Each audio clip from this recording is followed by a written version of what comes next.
Salut tout le monde, c'est Elisabeth de Ton Équilibre. Alors ce soir, je profite de la belle température, on a une petite brise, on est vraiment bien, pour vous parler de la flexion avant et pour vous la décortiquer parce que je remarque, et ça depuis toujours, je vous dirais que cette posture-là, elle est malheureusement un peu massacrée au même titre que le chien tête baissée finalement.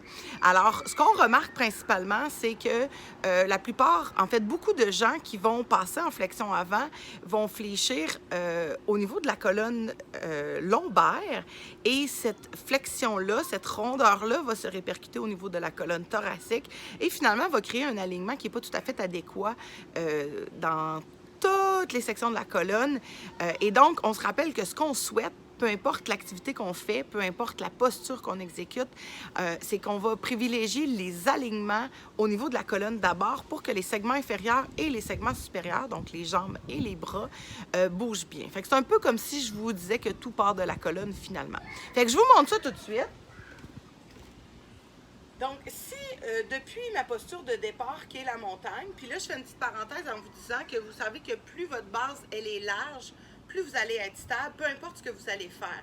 Fait qu'un port qui serait plus étroit vous amènerait peut-être à un moment donné, dépendamment des circonstances, dépendamment par exemple si vous êtes à l'extérieur ou à l'intérieur, à être peut-être un petit peu moins stable dans vos bases.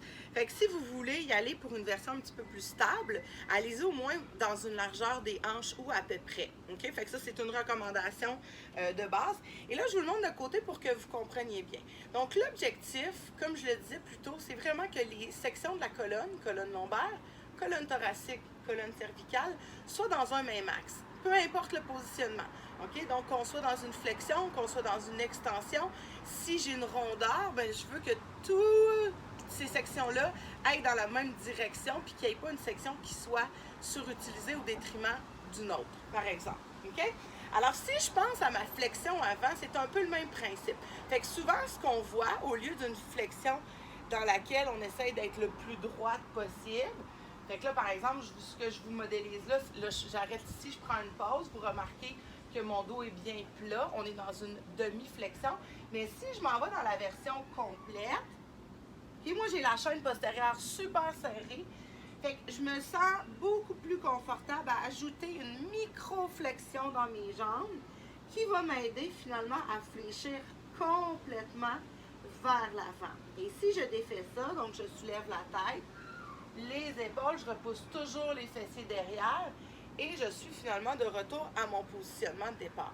Donc, si votre réflexe, finalement, c'est de fléchir puis vous observez que vous avez une petite rondeur, mais c'est là que je vais vraiment insister sur le fait de pousser les fesses derrière, un petit peu comme si vous vouliez vous asseoir sur une chaise.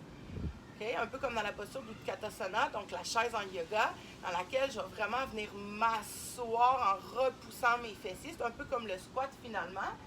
Puis, je peux me permettre de prendre une petite pause à mi-chemin pour valider est-ce que ma tête, mes épaules, mes fessiers sont dans le même axe. Et techniquement, ça voudrait dire que mon regard, il est positionné vers le sol. Fait que si la réponse, elle est que le corps, il est droit, qu'il n'y a pas de rondeur au niveau de la colonne, bien, avec ou sans flexion, dépendamment d'où vous êtes, et là, j'ai ajouté une petite flexion, bien, je risque d'être capable d'aller encore plus loin en repoussant toujours les fessiers vers le haut, dans une flexion qui va finalement préserver l'intégrité de ma colonne, peu importe l'amplitude. Alors, si je récapitule, plus vous allez fléchir vos jambes en repoussant les fessiers derrière, plus le dos va être droit. OK?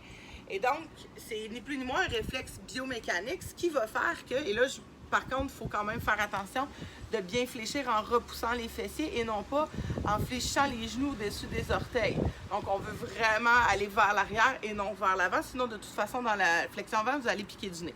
OK? Alors, deux choses. On repousse les fessiers et on micro-fléchit les jambes au besoin.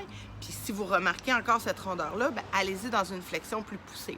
Tout à l'heure, j'ai parlé du chien tête baissée et je termine en vous disant que le même principe s'applique dans le chien tête baissée, c'est-à-dire qu'on va toujours privilégier un dos qui est bien droit, qui est bien long, avec une flexion dans les jambes, plutôt que des jambes droites et un dos arrondi.